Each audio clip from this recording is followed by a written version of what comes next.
안녕하세요. 태어난 김에 보험 길주영 팀장입니다. 오늘은 임신 극초기 기간을 지난 7주차에서 8주차에 나타난 증상에 대해서 말씀드리려고 하는데요. 7, 8주에 나타나는 증상은 대부분의 산모님들이 경험합니다.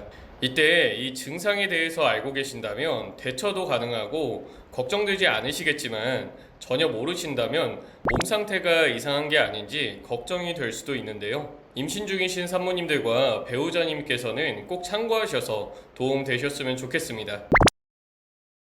7주차에서 8주차 정도에는 대부분의 산모님들이 임신 사실을 확인하게 되고 매우 작은 태아의 모습이랑 심장 소리까지 확인할 수 있는데요. 매우 떨리고 행복한 순간이죠. 단 이때 주의하실 점이 있습니다. 바로 유산의 확률도 높다고 할 수 있는 시기인데요. 이때 산모님의 배나 외관상 차이가 없다고 생각할 수 있지만 입덧이나 임신 증상들이 하나하나 나타나는 시기이기도 합니다. 그렇기 때문에 태아와 산모님의 건강관리가 굉장히 중요한데요. 바로 증상에 대해서 말씀드리겠습니다. 첫 번째는 모두가 알고 있는 입덧입니다. 임신을 하신 산모님들 대부분이 경험을 하시는데요. 메스꺼움만 느끼시는 분들이 있는 반면에 구토를 하시는 분들도 있습니다. 하지만 이건 산모님마다 증상이 다를 수 있기 때문에 큰 걱정은 하지 않으셔도 되는데요. 이 입덧은 빠르면 6주쯤에 시작되고 대부분의 산모님들은 8주차에서 12주차에 경험을 하게 됩니다. 그리고 이 시기가 지난다면 점점 호전이 되는데요. 이때 만약 입덧이 점점 심해지거나 복통이 동반되면서 몸 상태가 좋지 않다고 느끼신다면 단순 입덧으로 보기는 힘들 수 있으니 꼭 내원하셔서 의사 선생님의 진료를 받으시길 바랍니다. 자, 다음 두 번째는 입안에 침이 많아질 수가 있는데요. 이 증상은 임신 내내 지속되는 건 아니고 대략적으로 4개월에서 5개월 차에 잦아들게 됩니다. 때문에 혹시라도 임신 초기에 침이 많이 나온다고 생각되신다면 초기라서 그럴 수 있고 일정 기간이 지난다면 잦아들게 될 수 있습니다. 자, 다음 세 번째는 복통인데요. 일반적인 복통은 아닙니다. 아무래도 평소에는 조그마한 자궁이 임신을 하면서 매우 커지게 되죠. 그렇다면 당연히 복부에 무리가 갈 수밖에 없는데요. 이러한 이유로 배에 통증이 느껴지시거나 아랫배가 콕콕 쑤시듯이 아플 수 있습니다. 그리고 네 번째는 가슴 통증이 느껴지는데요. 복부와 마찬가지로 임신을 하게 되면 평소와 다르게 가슴이 커지게 됩니다. 이때 모유를 준비하기 위해서 젖꼭지가 평소보다 커지거나 색이 진해질 수도 있는데요. 이러한 이유로 평소에 착용하시던 속옷이나 옷이 불편해질 수도 있습니다. 자, 다섯 번째는 피로감인데요. 임신 극초기에도 느껴지는 증상이 이어진다고 할 수 있습니다. 평소와 같은 업무를 하거나 비슷한 생활을 하셔도 평소보다 훨씬 더 피곤할 수 있는데요. 평소 대비 나른하거나 기운이 없다고 느껴지실 수 있습니다. 하지만 이런 증상이 임신 기간 내내 지속되는 건 아니고 시간이 지나면서 호전되는데요. 때문에 조금 피곤하시더라도 초기라서 그런 증상이 있구나 하고 생각해 주시면 될 것 같습니다. 다음 여섯 번째는 소변을 자주 보게 되시는데요.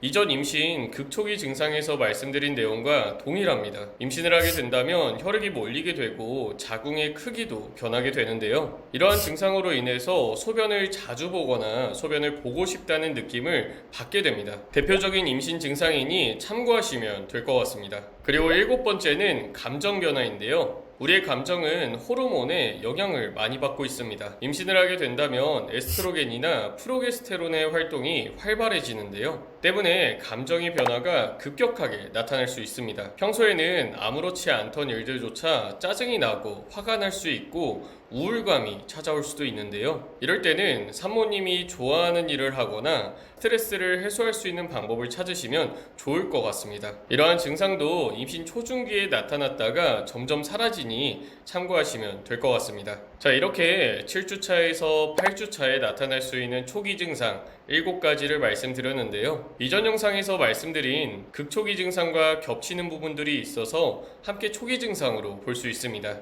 해당 증상들이 나타난다면 너무 놀라지는 마시고 모두가 겪는 일이라고 생각하시면 한결 마음이 편하실 텐데요. 만약 이때 증상이 너무 심하다면 당연하게 생각하시기보다는 내원하셔서 의사 선생님의 도움을 받으시는 게 현명할 것 같습니다. 그리고 임신 초기에 조심하셔야 하는 부분까지 말씀드리려고 하는데요. 바로 음식 관련입니다. 특히나 임신 초기에 주의해야 하는 음식을 말씀드릴 텐데요. 바로 현대인의 필수품인 커피와 술, 그리고 회입니다. 간혹 임신 후에도 간단하게 술 한두 잔 먹는 건 괜찮다고 생각하시거나 그렇게 했는데 건강한 아이를 출산했다고 하시는 경우도 주변에 계실 텐데요. 결론부터 말씀드리면 술은 절대로 안 됩니다. 술은 기형을 발생하는 물질이 다량 함유되어 있기 때문에 태아에게 부작용 사례가 있으니 소량이라도 섭취하지 않으시는 게 좋은데요. 때문에 임신 준비 중이신 분들은 임신 초기 증상 잘 확인하시고 증상이 조금이라도 나타난다면 술은 멀리하는 게 좋을 것 같습니다. 그리고 커피에 대해서 많이 궁금해 하시는데요. 임신을 하게 된다면 카페인 대사가 임신을 하기 전보다 느려집니다. 그래서 평소 섭취하는 양이랑 동일하다고 하더라도 몸에서는 다르게 받아들이는데요. 때문에 전 세계적으로 임산부에게 허용되는 카페인의 수치까지도 정해져 있습니다. 그러니 가급적이면 카페인도 섭취를 하지 않으시는 게 좋은데요. 만약 정말로 커피를 못 참겠다라고 하신다면 디카페인 커피를 드시는 게 한 가지 방법일 수도 있습니다. 하지만 이 디카페인도 카페인이 전혀 없는 게 아니라 일반 커피에 비해서 소량이 들어있기 때문에 많은 양을 복용한다면 문제가 될 수 있죠.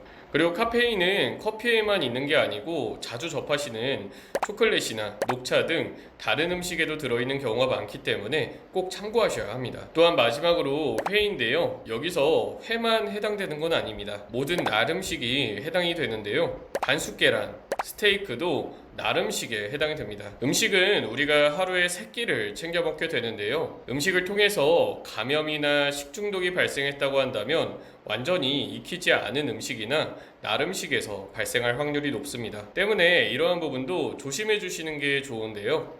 이렇게 들을 때는 별거 아니네 라고 생각하실 수 있지만 사모님들이 몇 개월을 참으셔야 한다는 건 굉장히 힘들 수 있습니다. 하지만 몇 개월 뒤에 만날 건강한 우리 아이를 생각해서 조금 참아주시는 게 좋을 것 같습니다. 영상을 시청하시는 사모님들께서는 앞으로 태아보험은 어떻게 알아보는지, 출산 후에는 어떤 일을 어떤 순서로 해야 하는지 매우 복잡하고 어렵습니다. 때문에 저희 태어난 김에 보험에서는 태아보험은 물론이고 임신 출산 과정 중 산모님들에게 도움이 될 만한 내용을 말씀드리고 있는데요. 참고하시면 큰 도움이 될 만한 내용이 정말 많습니다. 오늘 내용 도움 되셨다면 좋아요와 구독 그리고 알림 설정 꼭 부탁드리고요. 다음 시간에도 유익한 보험 정보로 찾아뵙겠습니다. 감사합니다. 태어난 김에 보험이었습니다.